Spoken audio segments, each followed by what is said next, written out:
নমস্কার বন্ধুরা তোমরা নিশ্চয়ই জানো ১৭ই মে থেকে ১৫ই জুন পর্যন্ত সময়কে পুরুষোত্তম মাস বলা হয়। কিন্তু জানো কি এই পুরুষোত্তম মাসের কি মাহাত্ম্য? আমি বলছি সেই মাহাত্ম্য। মনোযোগ দাও।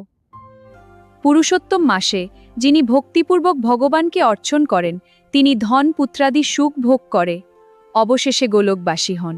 ২ যিনি পুরুষোত্তম ব্রত পালন করেন তার পূর্বের সকল পাপ বিনাশ হয়। ৩ পুরুষোত্তম মাসে পবিত্র স্থানে স্নানের মাধ্যমে, দানের মাধ্যমে এবং কৃষ্ণের পবিত্র নাম জপের মাধ্যমে সকল দুঃখ হতে পরিত্রাণ পাওয়া যায় ও যে কোনো আকাঙ্ক্ষা পূর্ণ করা যায়।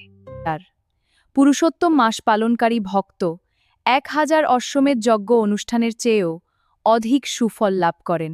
৫ যিনি শ্রদ্ধাভরে এই ব্রত পালন করেন তিনি গোলোক বৃন্দাবনে ফিরে যান। ৬ করুণাময়ী পুরুষোত্তম মাস কল্পবৃক্ষের ন্যায় ভক্তের কামনা পূর্ণ করে। ৭ অন্য সমস্ত মাসের মহিমা এই পুরুষোত্তম মাসের ১/১০০ও সমান নয়। ৮ এই মাসে এমনকি একবার গঙ্গা স্নান করলেও ১২,০০০ বছর ধরে গঙ্গাতে স্নানের সমান ফল হয়ে থাকে। এই পুরুষোত্তম মাসে ধামে বাস করা অত্যন্ত পুণ্যদায়ক। সাথে থাকার জন্য ধন্যবাদ। নমস্কার।